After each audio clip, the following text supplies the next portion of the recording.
Hello, and thank you all for joining us in the second of our series around AI impact assessments. Hopefully you were able to watch our event last week, which featured three academics talking about research and AI impact assessments, and that is live on our website if you care to go back and watch it. But today we are joined by some folks very expert in the government and how it uses AI. I am just thrilled to be joined by Anish Chopra, who is now the president of Care Journey. He is the former federal chief technology officer of the United States, joined by his successor, Michael Kratsios, who is the managing director of Scale AI, and also the former federal CTO and a former acting undersecretary of defense. And finally, Matthew Gaston, who is the director of the AI division Software Engineering Institute at Carnegie Mellon University. He is also the former technical director of the Advanced Analysis Laboratory at the U.S. National Security Agency. Welcome to all of you. And just for our audience, you can ask questions in the chat of Zoom or Facebook or on Twitter at the hashtag VPC Live. I'm going to go through about 45 minutes of questions, and then we'll turn to audience questions. So please do throw those into the chat. So I want to kick things off. About a year ago, BPC had worked with some members of Congress around an AI national strategy.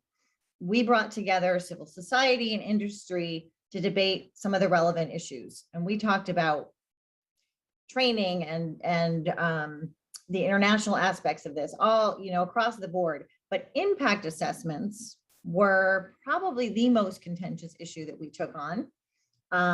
Two sides clearly did not really come to agreement in terms of what an impact assessment is, why it's necessary, can it even be done? So with that background, I want to jump in and kind of ask all of you, what do you think an impact assessment is and what should it entail? So maybe we'll start with Anish, if you want to jump into that one. Well, thank you so much for having me and for hosting today's conversation.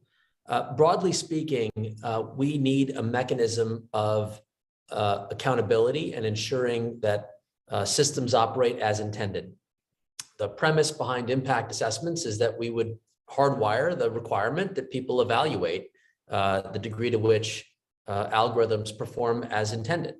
And I would imagine we'll have a technical conversation. Maybe Matt, you might help us dive in on mechanics in terms of the feasibility and the implementation steps. But broadly speaking, there is an acknowledgement universally that there have been unintended outcomes tied to AI models that might have been initially designed for problem A, but when applied in the real world, generated problems B, C, and D that were unanticipated.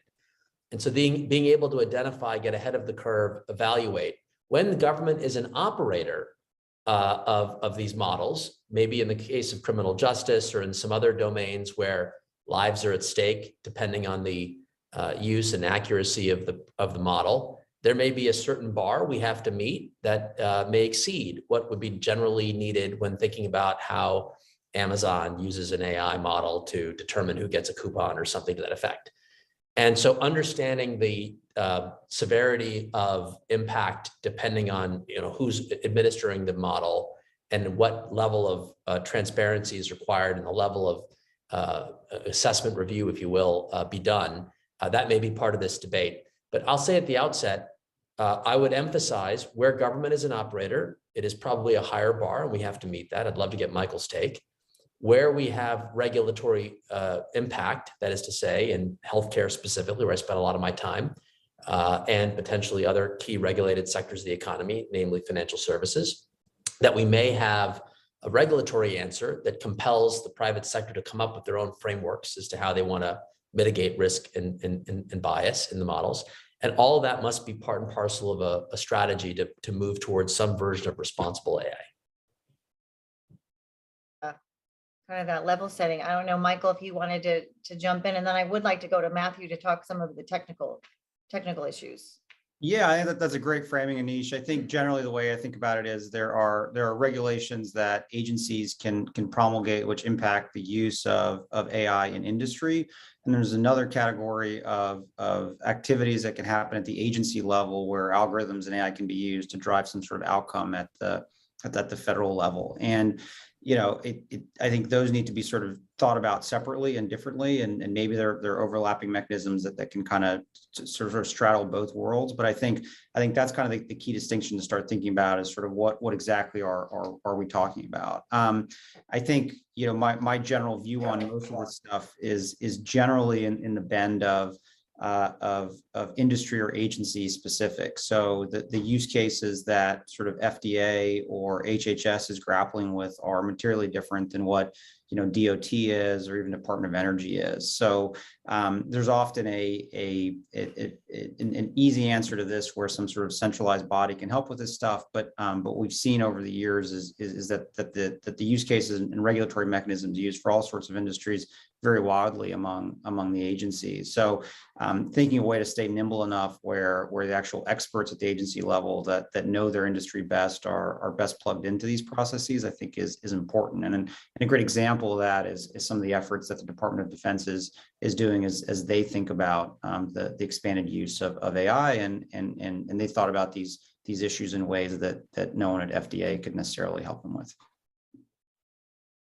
Great, thank you so much for that. Some really great issues that we're going to dive into. I unfortunately wish we had more than an hour, but anyway, Matthew, I want to bring you in on this conversation. So if you've got any additional thoughts on what an impact assessment is, but would like you to weigh in a little bit on what is technically feasible. And there was talk when we were having our sessions about this black box within the system and whether that can really be analyzed and we can predict what it ultimately might come out with. Thanks, Michelle. Well, first, thanks to BPC for putting on this event, and it's a great honor to be here with you and Anish and Michael.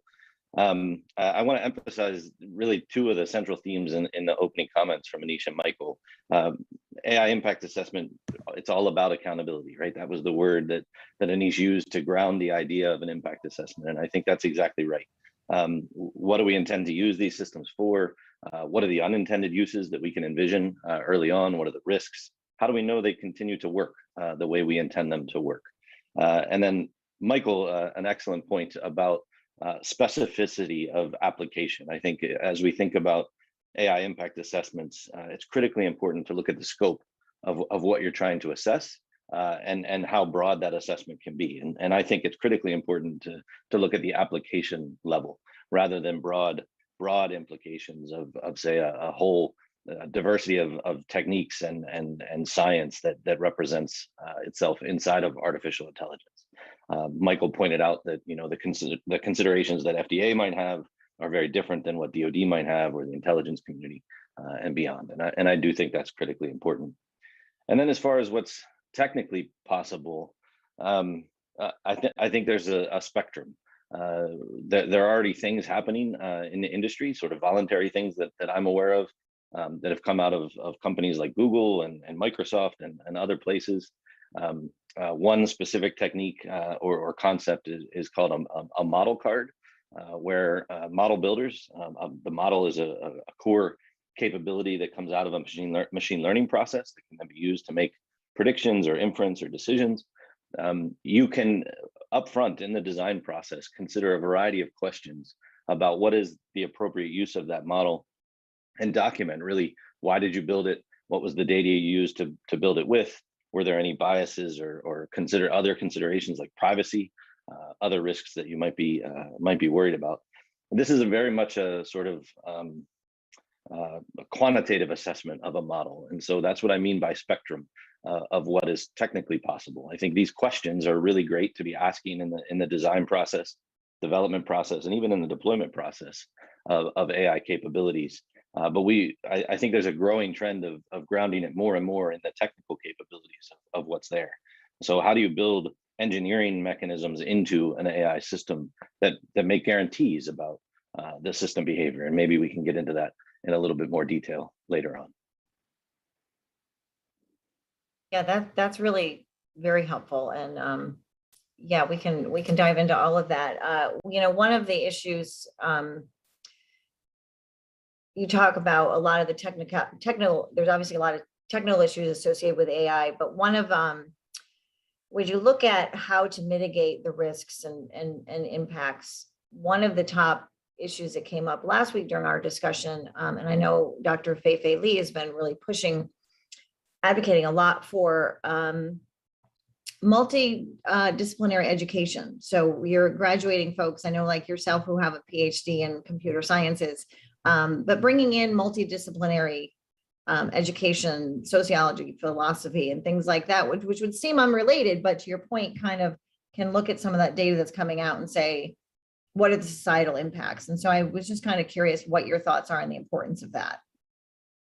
Yeah, absolutely spot on from Fei-Fei, of course. As a computer scientist, I can say, I think computer scientists are great, but we shouldn't leave these questions to just the computer scientists. I think the perspectives from philosophy, other engineering disciplines, social sciences, they have different ways of thinking about and approaching problems. And I think that's critically important as we look to assess not just how might this system fail from a technical perspective, but longer term implications, ethical judgments, all of these aspects. It does remind me about 10 years ago in the computer science field, there was people worried that we weren't teaching security as part of the core curriculum in computer science. I think we're in that same place with AI today. We need to be thinking about building responsible AI and trustworthy AI into the core curriculum, not just in computer science, but in other fields, right? I think there's a great opportunity to raise not only AI literacy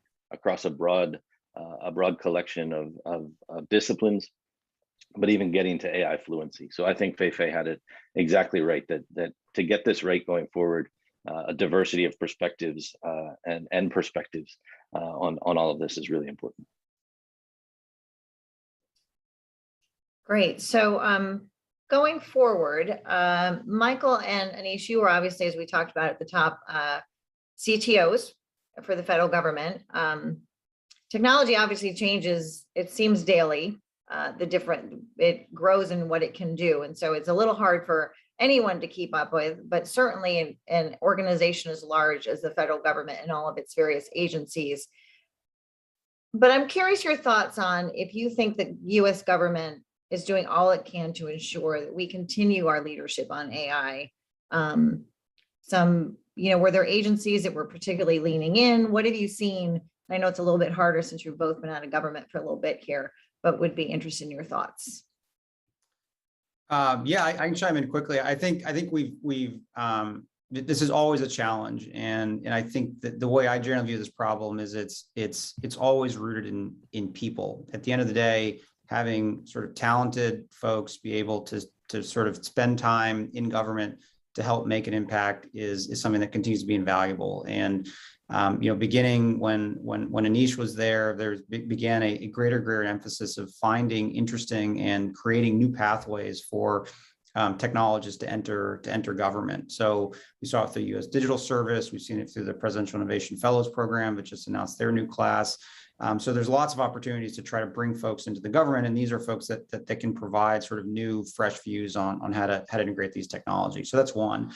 I think the second is what we're realizing, when I was in government, that there is some value in having a hub and spoke model, an attempt where every agency may be unique, but there is some baseline of work that does need to be that is sort of consistent across the agencies. So sort of a center of excellence for AI was created at GSA, and that can serve as something that any agency that's interested in doing an AI deployment can interface with them and can at least sort of get the baseline of what they need to do, and then sort of whatever the 20% difference is that's specific to their agency, they can build themselves. So I think if you bring the right talent in and are able to kind of leverage common resources through an agency like GSA, you can make some difference.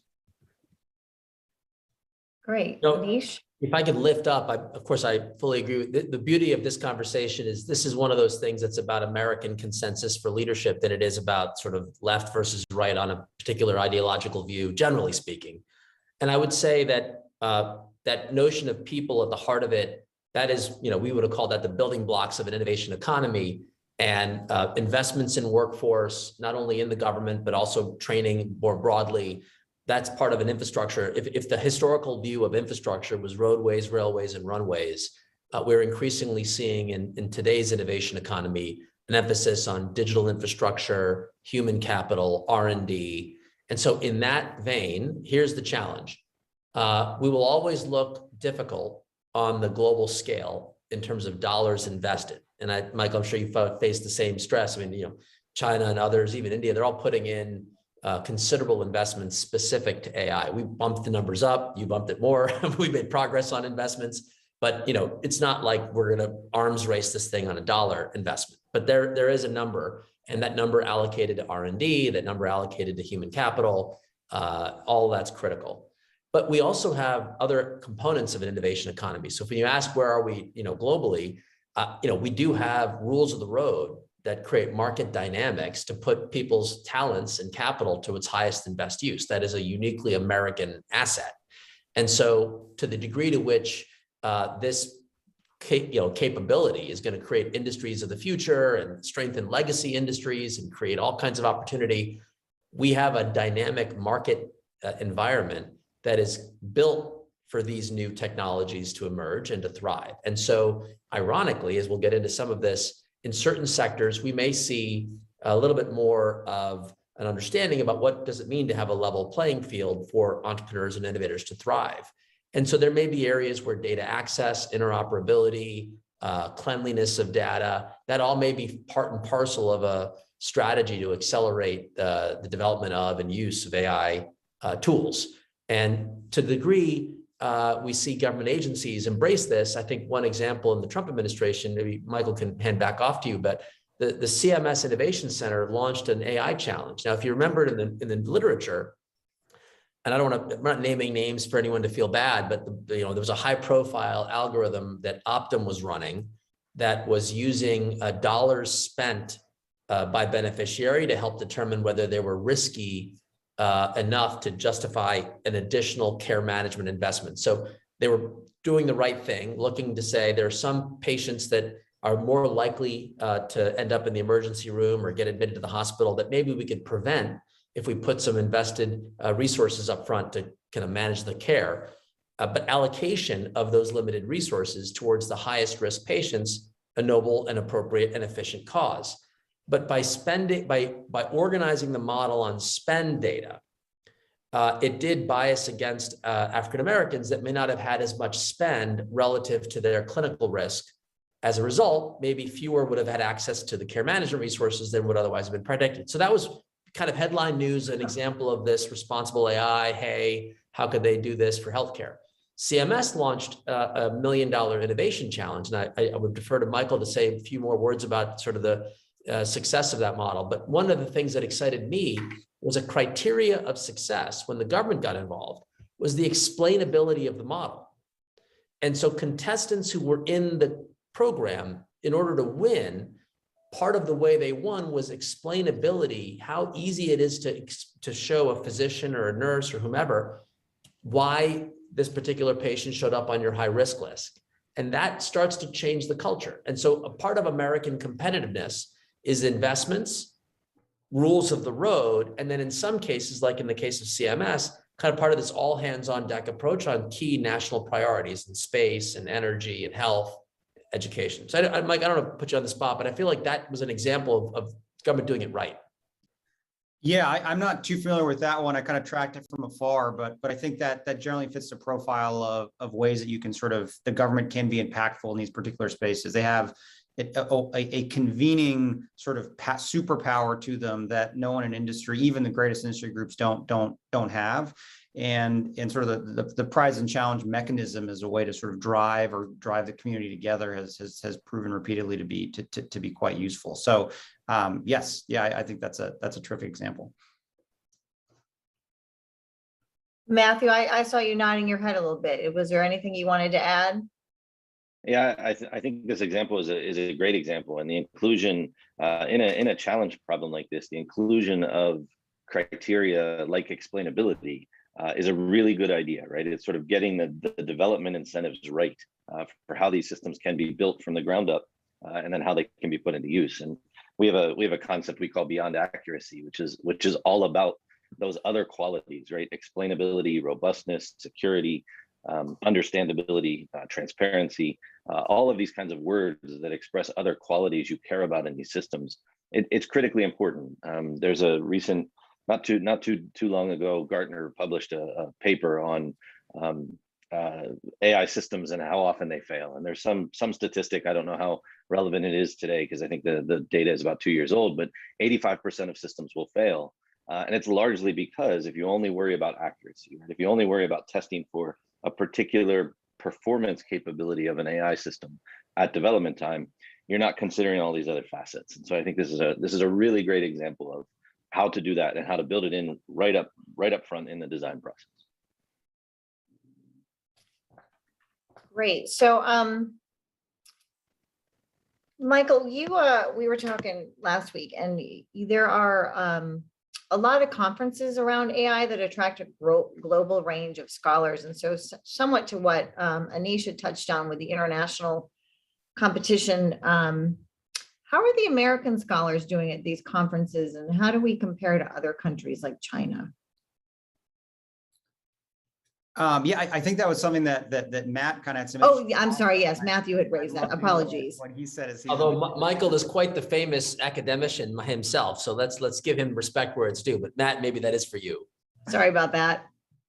Well, certainly, Michael, you have comments to add here, and Anish as well. Just two anecdotes that I heard recently. Last week, maybe even still ongoing, was the big International AI Conference, the conference that's put on by AAAI, the Association for the Advancement of Artificial Intelligence. And one statistic I heard, and again, I think I have this right, they had something on the order of about 8,000 submissions this year to that conference, and 45% of those submissions originated from Chinese universities. And I think there's lots of questions and analysis that could go into this, but that is a large percentage of submissions. And I will say that doesn't include foreign students studying in the United States that are originating papers out of great universities that we have here in the US. And the other statistic that I'll share, and then I actually think I would love to hear the commentary from Michael and Anish on this, is just recently, and forgive me, I can't remember my source, but just recently I read that 80% of US graduate students in science and engineering are foreign. And I think this opens some really interesting and important questions that we've got to ask about the future and where will talent be, and how do we retain talent and put those talents to great use. And I think goes to what we're teaching in the American schools, which we've already touched on a little bit, is why are we not graduating more folks from our schools who can do engineering and such. So I don't know, Michael or Anish, if you want to chime in.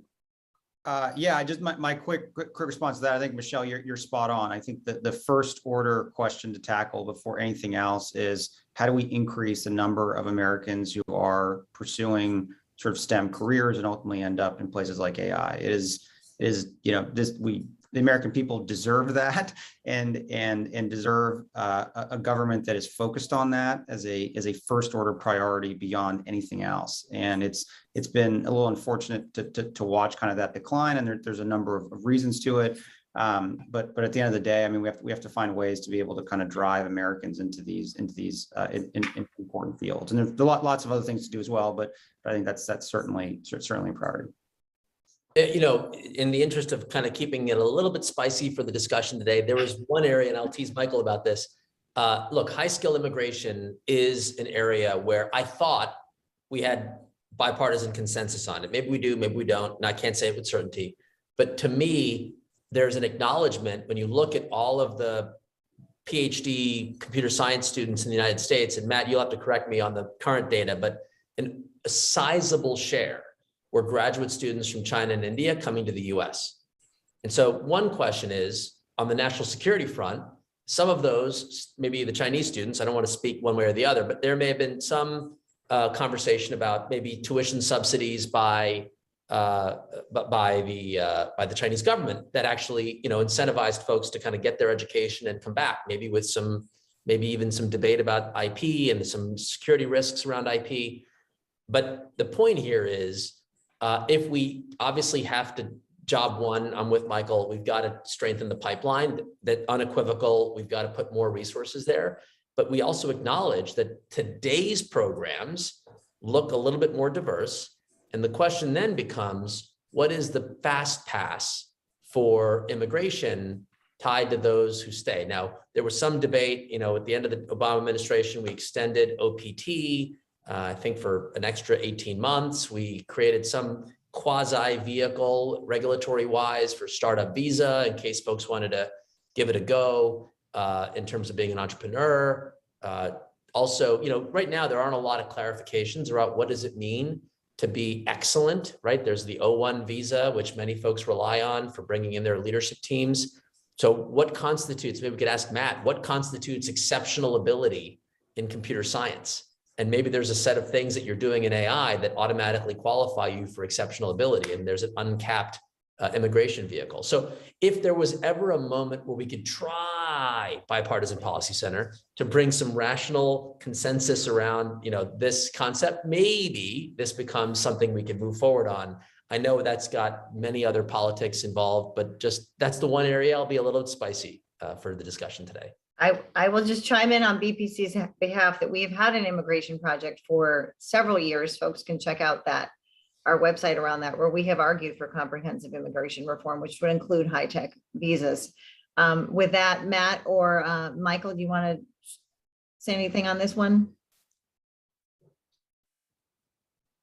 My only addition to that, I mean, you guys know it at Michelle better than any of us on this call. This is an extremely thorny, challenging political issue. And yes, there are bipartisan agreements on individual facets of larger comprehensive immigration reform, but the tough reality that we as a nation have experienced over the last couple of decades is that it's really hard, next to impossible, to do it piecemeal. And I don't know if that's a more reflection of the way that Washington is operating today, but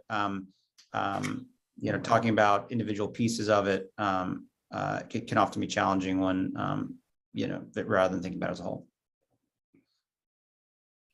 All right, with that, we will move on to more technical, fun issues like going back to impact assessments. So are impact assessments only being talked about in the technology space around AI? Where else we obviously have them in some variation in a lot of our environmental permitting decision, that kind of thing. But what other technologies are we looking at applying impact assessments to? And maybe there's nothing. Yeah, a couple ones that I sort of think of. I've seen in sort of the advanced transportation space. So if you think about autonomous vehicles or sort of commercial drones, those are examples of technologies that impact assessments are often sort of contemplated on, of sort of what potential sort of impacts these autonomous systems could have. But yeah, I don't know if others on the panel have any thoughts.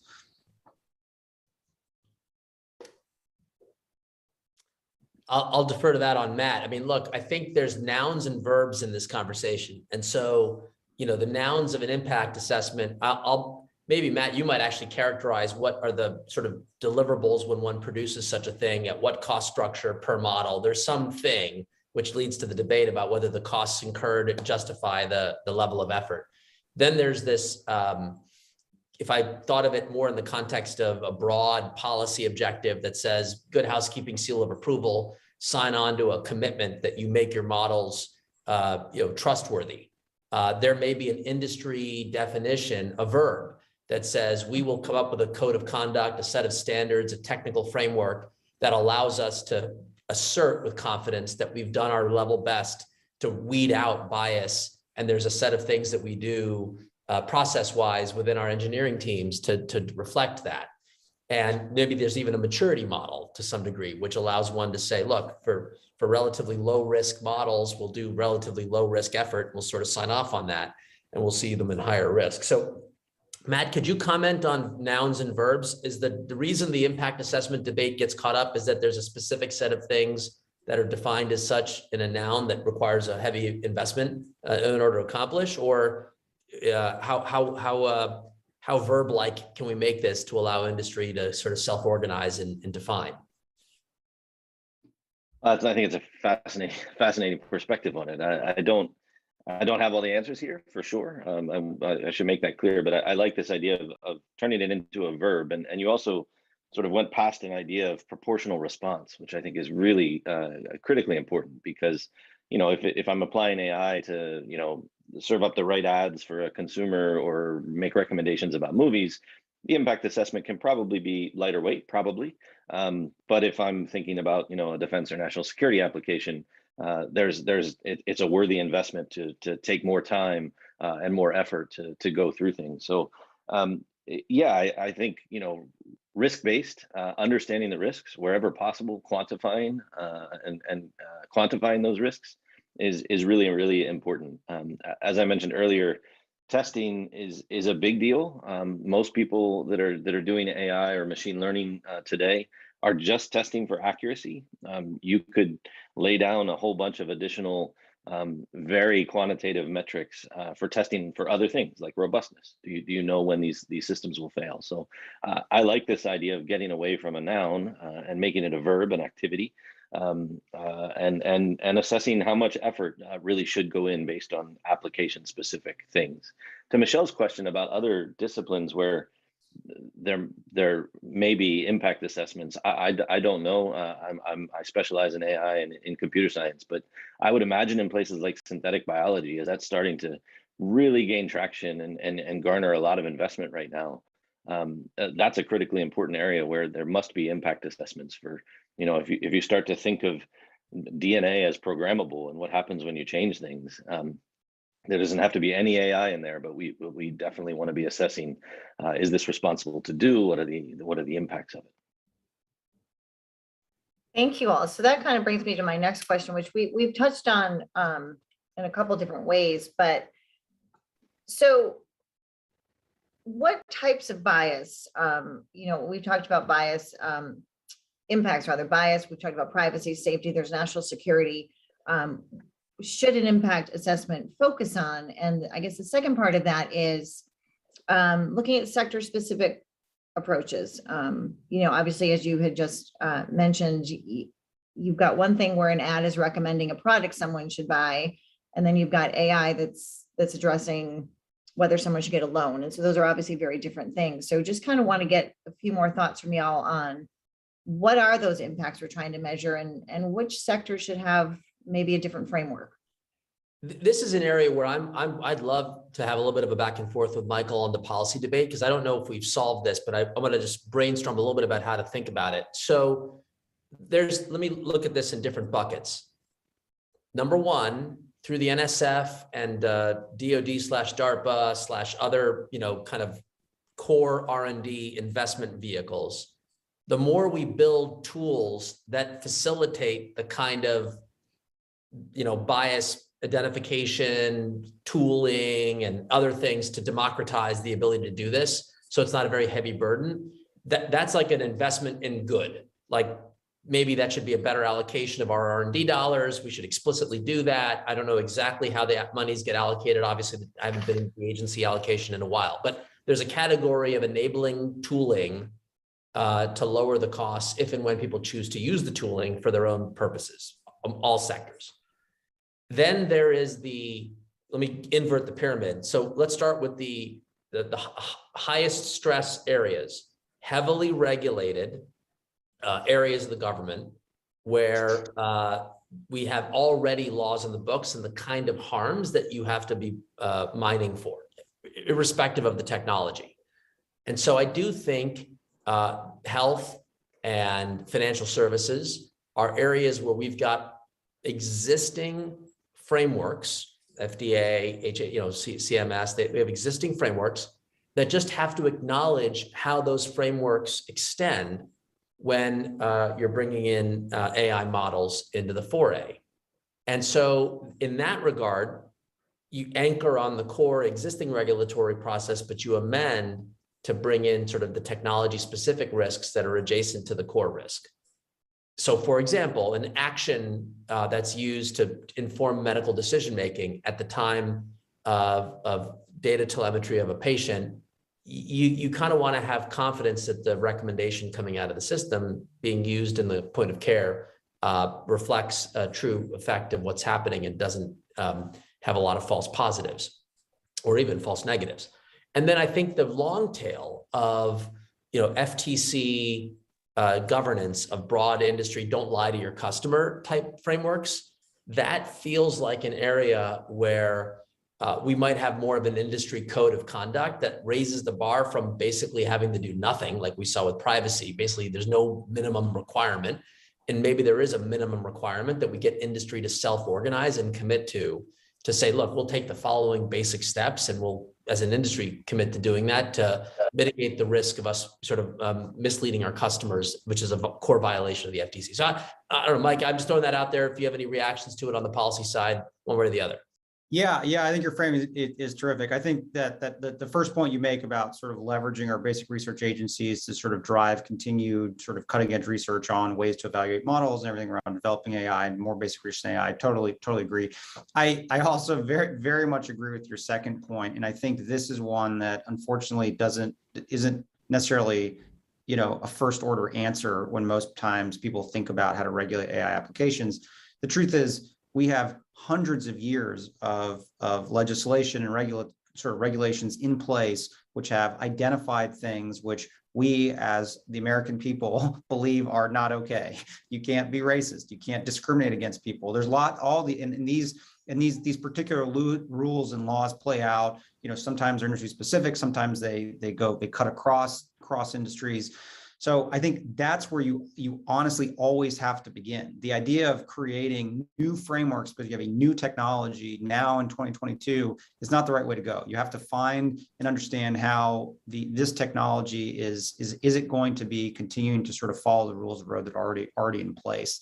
And I think your example around, efficacy and safety in the FDA context, I think that continues to be sort of framework they used, or I guess a few years ago, an AI-powered medical diagnostic for diabetic retinopathy was sort of the first sort of AI-approved diagnostic sort of ever in U.S. history. And I think the same standards that you would use for a traditional medical diagnostic were used for this particular device. And just because it was AI, just because you had a new version of a hammer versus the version you had 20 years ago, doesn't mean that you need to live up to a different standard. So I think that's something that honestly needs to be stressed more. And to some ways, I think that should be a relief and a help to a lot of regulators, because they're already familiar with doing that or regulating to those standards already. So it's not like they would be needing to do anything completely new or out of the ordinary.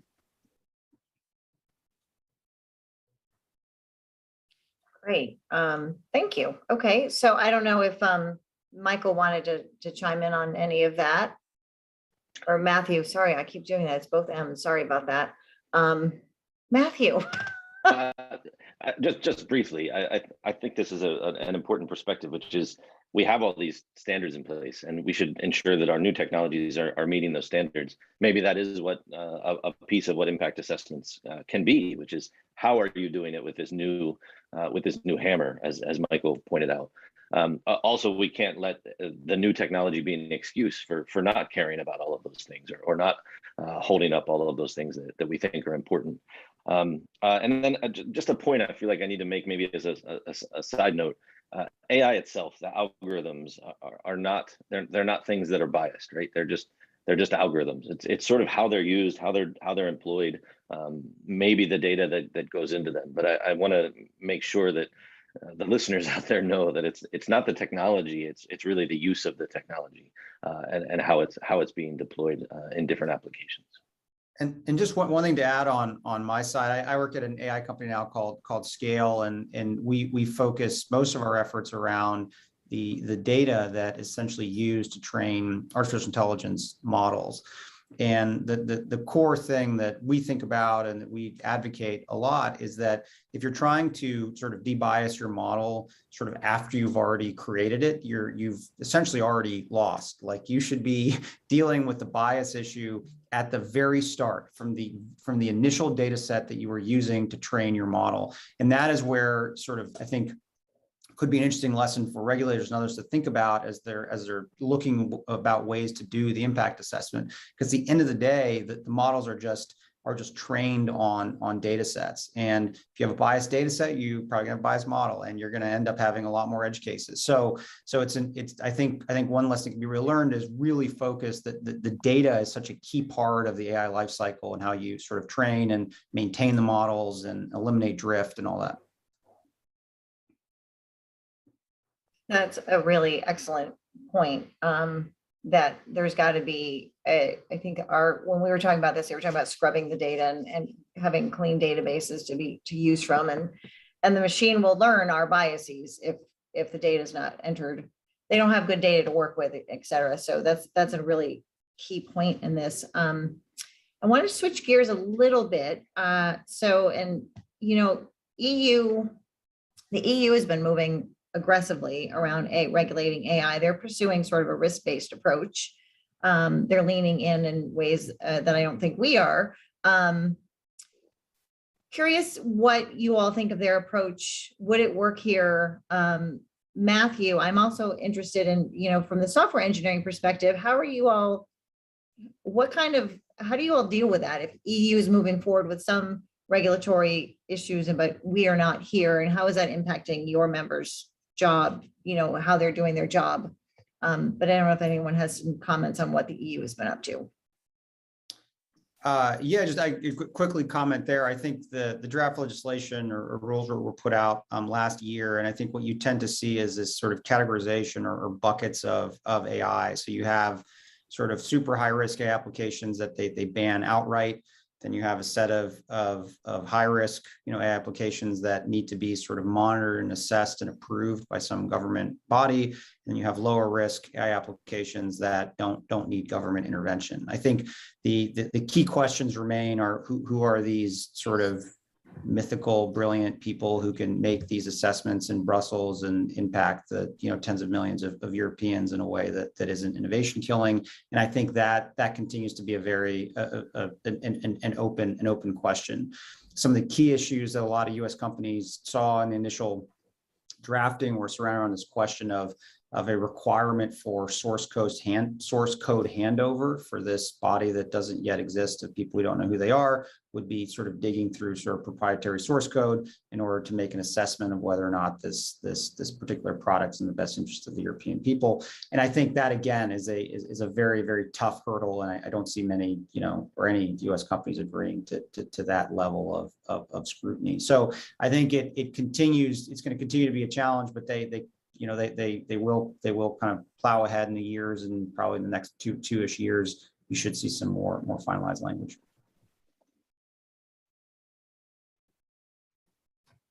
Great, thank you. Michael or Anish, or Matt or Anish? Gosh.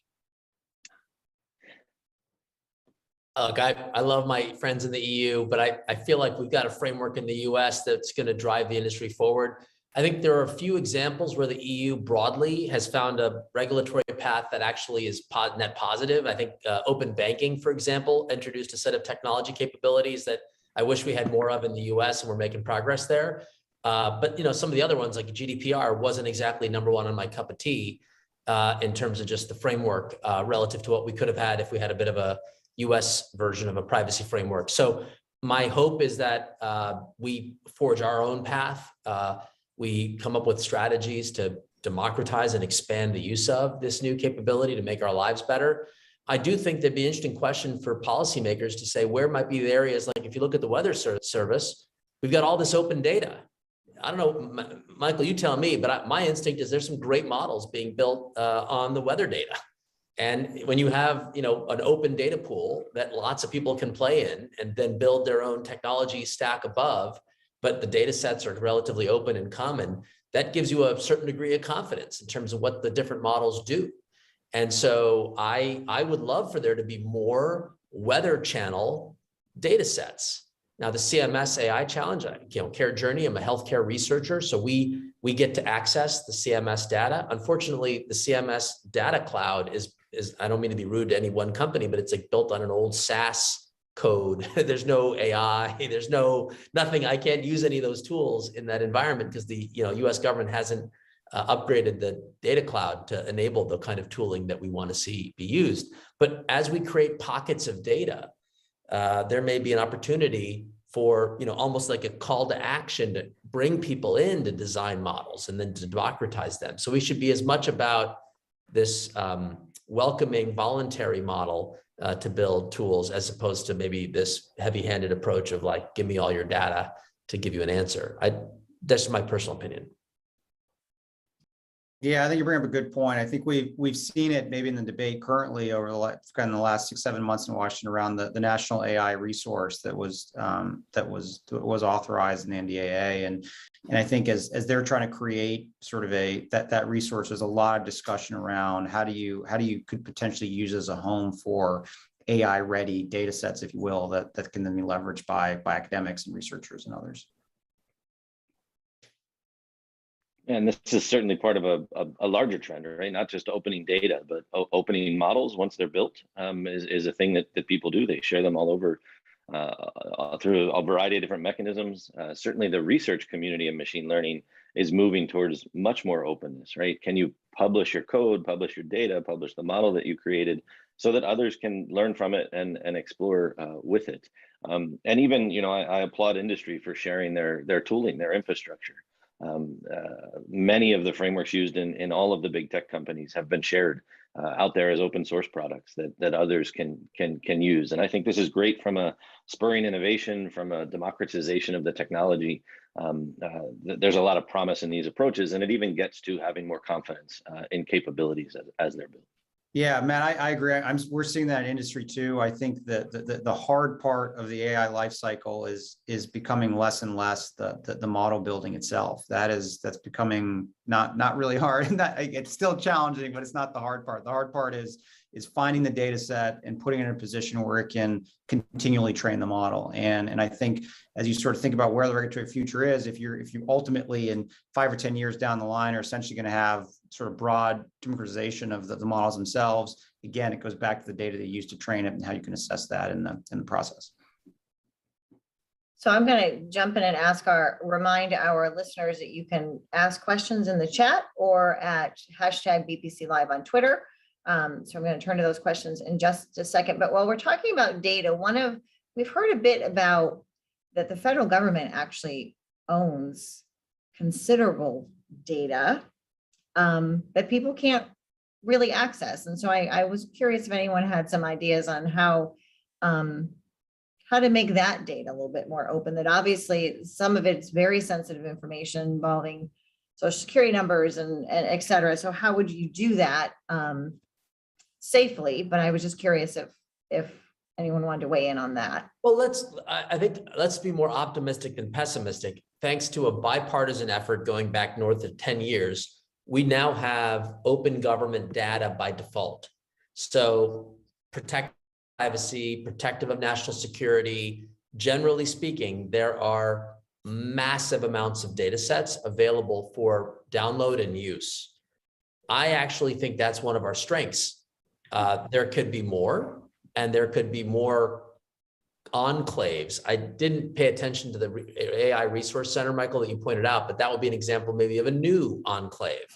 So I sense that we're starting the open data discussion with a lot more strength and maybe a lack of awareness on the part of developers as to how to go about it.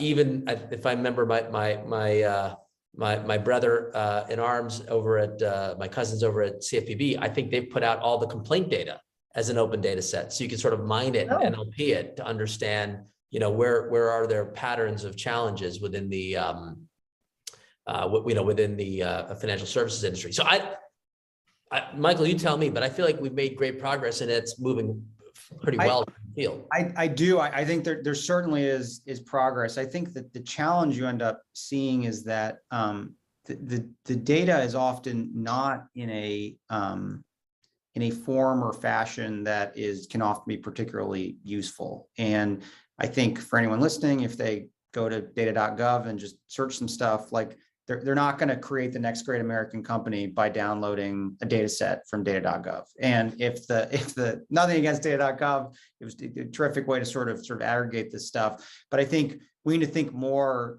sort of a little more smartly about the actual sort of high value data that can be used to sort of drive next generation technology development. And I think that's why the AI resource, I think, provides the new sort of thing they're trying to do at NSF, provides a good opportunity where, if you can create the right rules of road for the data that is part of that resource, has to be in a format that is AI ready, is prepared, is cleaned, is annotated, and then you can actually start people using it without needing to do a tremendous amount of work to get it even in a position to start doing work on it. That may be a great area for kind of an administrative action recommendation. Michelle, I don't know where we are on, not only congressional action, but maybe, commentary to administrative action, but AI ready data.gov may be a very important thing to say. Here's the checklist and here are the steps that, to the degree to which agencies know on the supply side of the data before they make it public, tag these data elements and make sure there's some nomenclature in a data dictionary or something to that effect. Michael, I think that'd be a wonderful thing to have folks be made aware of, and then maybe even benchmark the quality of data sets that are out there. I think one of the things that would be interesting is we lost some of this mojo, I think, recently, just with the pandemic and everyone's focused on it. But there was a time that there could be this sort of industry feedback to government, like, hey, we really want access to Social Security, blah, blah, blah. And that was a dialogue, and you could have a dialogue. I remember energy data was a big thing. And how can we pull more information about energy pricing? So maybe this AI ready data.gov, Michael, feels like a thing we could maybe put some resource against and maybe call for it in a BPC report. Mm-hmm. Absolutely. Yeah, I think that's, and I appreciate that because that was the issue that had been raised, is that the data is there, it just isn't in a terribly usable format. And so that's actually a really great suggestion. So we'll follow up with everyone on the call about that. I do have one question I wanted to turn to now from Adam Zollner. How can Medicare expand use of AI to ensure program integrity of their health programs, which are running out of money? Anish, you're cheering. I assume you want to take that one. This is my jam. We have so much opportunity. We just got to work with the agency to do it. So look, I think there are, life is about a variety of things that come together. One is there are incentives inherent in our Medicare program that are moving from a kind of a fee-for-service system that has a certain degree of risk in terms of overuse towards a value-based care system where we're more likely to be paying for outcomes. What's really interesting is this question about waste, fraud, and abuse. It is seen as a very proprietary cop on the beat role where the federal government is trying to have to police all this activity. And you know, and we all know, there's a lot of negative, sentiment like, oh, these folks don't know what they're doing. They're not paying attention, under their nose, all these $1 billion of waste coming. This is horrible. Government, get your act together. So to one hand, we could have this question be more resources, more cops on the beat, and so forth. My argument is, well, actually, we're now giving doctors, the folks on the front lines that patients love and trust, their primary care doctor, the role of quarterback, where they now are managing that patient's total cost of care. Now they're focusing today on the right things, getting them in for wellness visits, coordinating their care, tracking them as soon as they leave the hospital, and so forth. But what an interesting opportunity, and what a great mechanism for, I don't know what Scale AI is doing in healthcare, but what a great opportunity for the industry.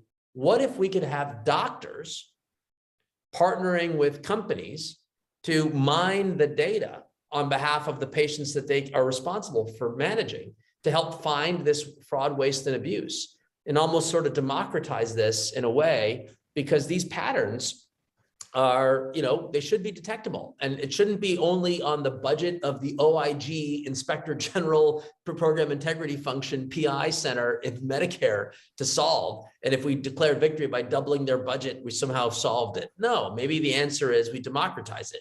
The data is being democratized. We could conceivably build models. We could scale those models. I don't know there's any ways in why we can't do that today. I'm a little confused, Michael, if you think there's any regulatory limits on this, but maybe calling it out and saying one of the strategies to root out waste, fraud, and abuse is to equip our physicians in risk-bearing programs the opportunity. So anyway, just 2 sentences on that. If it's an opportunity, you could actually take action on it right away. Yeah, don't have too much, not my area of expertise, but as you walked us through it, Anish, I think that's certainly an interesting approach. What we've seen across all these agencies, the budgets that a lot of these folks, whether it's an IRS trying to track sort of these issues, it's just they're small teams, always under-resourced, and it's very, very, very hard for them to be successful. Great. Matthew, any comments on sort of the technical feasibility? It sounds like doable if they had the money and the resources to do it. Sounds like Anish is ready to go, is all I'll say. All right, we got one more from the audience. How can impact assessments and ethics frameworks work together in AI usage? Michael or Matthew? I nominate Matt on the academic side should cover that one first.